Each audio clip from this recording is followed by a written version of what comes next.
Hi, I'm Sarah Eiferman. I'm a business strategist, and in today's episode of my YouTube channel, we are talking about cash flow problems within your business and how to fix them without using your credit cards, and what the banks don't want you to know. Why? Why would you use a credit card to cash flow a business? Why?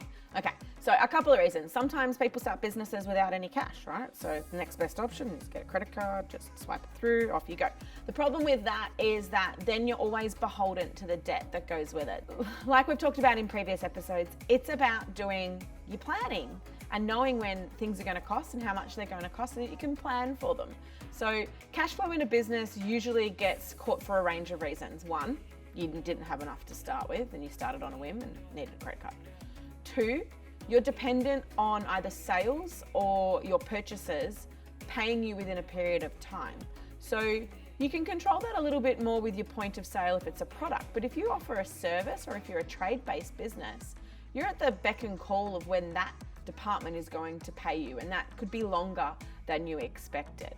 Another reason why cash flow might be tight is that, well, things are costing more than you expected them to cost. And so when you worked out how much you needed to sell your product for, it's not covering the actual costs of running the business and going to market. So I think the biggest thing to think about with cash flow in business and staying on top of it is doing that forecasting, having an awareness, trying to keep in front or ahead of the things that people are often blindsided by, like payment terms being changed by one of your providers. So if you're an electrical business and you get paid 30 days at the end of month, so you submit your invoice before the end of the month and then you don't get paid for 30 days, and then the builder that you work for suddenly says, oh, we're not going to pay you for 60 days now. That's where often people get caught and they use a credit card to do so. So the only way to get around that is one of two options. It's to have cash set aside as a float or a surplus, a rainy day account that you only touch on a rainy day. Two is to have a trading facility, an overdraft, a come and go facility that allows you to draw on it when you need it and then put the money back so you only pay interest when you use the money. Credit cards are kind of similar. But the problem with credit cards is that there's so many out there.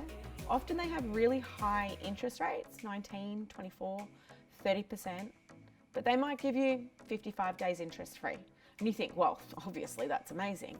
But if you don't get paid within that 55 days and pay off the credit card as the first priority, then suddenly your interest rate spikes. So you might have been better off taking a credit card with 10% interest rate. So it's not that credit cards are bad, it's that they're a bad habit and they can create other issues in your business because they're really highlighting a bigger problem is that you haven't done your cash flow analysis to know what things are costing and how to be profitable. Businesses sometimes do use credit cards to fund their cash flow. Usually they're personal credit cards that they're using for business use, not business credit cards in the business. Mainly because it's actually quite difficult to get a business credit card. It's a full credit application to get a credit card. So if you're going to apply for a credit card, you may as well apply for a better product, which might be a term loan or an overdraft. So I have seen many times people using business credit cards, and ultimately they are continually robbing Peter to pay Paul.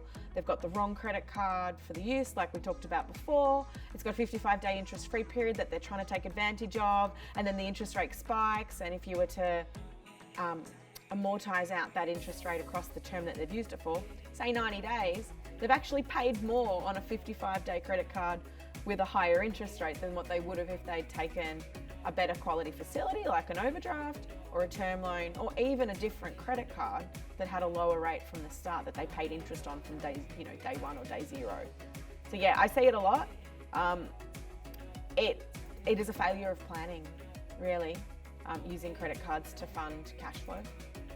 Sometimes it's unavoidable too though, right? Like things prop up, you get a big opportunity that comes in and you're like, how am I going to fund this? Can't miss the opportunity. Okay, so what are the first signs of cash flow problems? Well, $0 in your bank account's a good one. Look, anything is able to be turned around. Sometimes you actually need third-party assistance. You need to go see an accountant or a financial coach or a business coach or a strategist to help you. Someone with maybe even just a little bit more knowledge than you, or third party. You can't see the wood from the trees. There might be a really simple solution that you just can't see because you're in the business and you're not able to work on the business. So yeah, definitely lots of ways to turn it around. But again, it's about catching it early. Often I see businesses that have just waited too long, and then something happens that's outside of their control, which is the nature of business, and it's a nail in the coffin. Start early, get in there, be on top of it, be always able to tell somebody if they ask you what your cash flow is like, what your income's going to be, what your expenses are. You should know that innately and be able to answer it really quickly. How can you avoid this in the first place? Look, again, we've talked about planning, and in previous episodes we've run through all the different things you need to do to plan to avoid this, but sometimes it's really not avoidable. The only way around it is having a decent amount of cash set aside to buffer your business until it comes out the other side. And most people don't like to hear that, but saving whilst you're in business trying to make money is really important. Even if you can put aside 5 or 10% of your gross income towards the rainy day account, if your margins are set up correctly, you'll actually have that fudge money around. And then it's about the diligent practice of actually doing it and not using it for other things. Thanks for watching today's episode of my channel, Business Myths Busted. I'm Sarah Eiferman. If you've got any comments, please leave them below for us, and feel free to subscribe. Thanks.